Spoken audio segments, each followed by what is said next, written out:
All right, today we are jumping into a deep dive on the UK's upcoming budget. We're pulling from two key Financial Times articles, and to be honest, the mood is pretty grim. It really is. It's not just about what might happen. The real story here is the damage that seems to be happening right now. That is the essential takeaway. It's actually quite shocking. The sources are painting a picture of this deep climate of anxiety. The budget is already inflicting pain, before a single announcement has even been made. So what's the shift then? Well, last year's mantra was invest, invest, invest. Now, the unofficial slogan, according to the FT, is basically divest, divest, divest. Okay, wait. Divest is a huge claim. Is that just a feeling, or do the sources have hard evidence that people are actually making moves based on rumor? Oh, absolutely. We're seeing real tangible effects of all this uncertainty. Like what? Businesses are pausing hiring, for one. The property market has slowed down considerably. We're also seeing pension savers rushing to pull cash out early. And what about investors? That's the crucial part. Domestic investors are pulling out of the UK stock market at a record pace. This is, it's essentially capital flight, and it's being driven by this policy uncertainty. So if the government can see that these big, obvious tax hikes are causing so much chaos, why not just rip the Band-Aid off? Go for one clean, swift increase and settle everyone's nerves. Because they're trying to dodge the political bullet.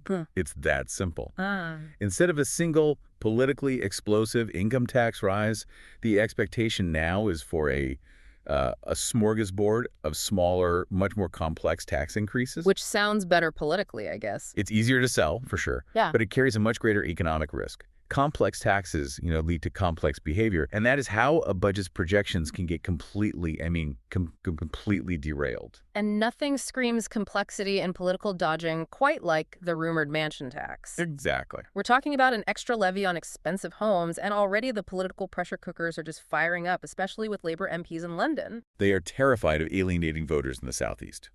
Genuinely terrified. Is there any specific reporting on that? Yeah, there's a direct quote from one Labour MP asking, and I'm quoting here, do they literally want to lose every seat in London? The pressure is just intense to raise that rumored threshold. From what to what? From about 1.5 million up to something closer to 2 million pounds. Savills estimates that would still affect around 145,000 homes.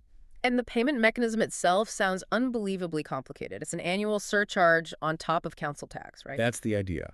And to make it more palatable, they've floated this option to defer the payment until death. Then it gets settled from the estate. That just sounds like pure political window dressing to avoid an immediate backlash. It certainly softens the immediate blow, but just look at the complexity it adds. And here's a detail that just screams unintended consequence. Go on. Roughly 20,000 homes might avoid this levy entirely.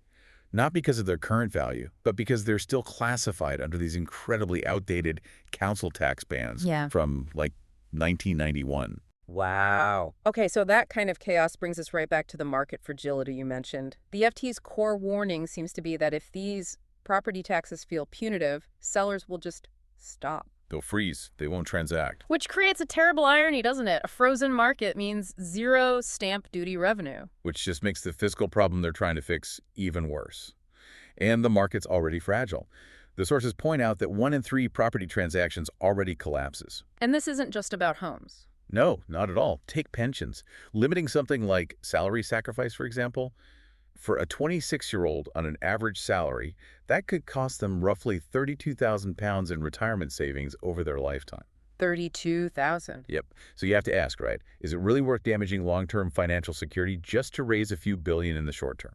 So wrapping this up, what does this all mean for you, the listener? The consensus from the sources is, well, it's pretty clear. The market is heading into this budget in a state of really fragile psychology. Right. And this policy volatility is causing decision paralysis.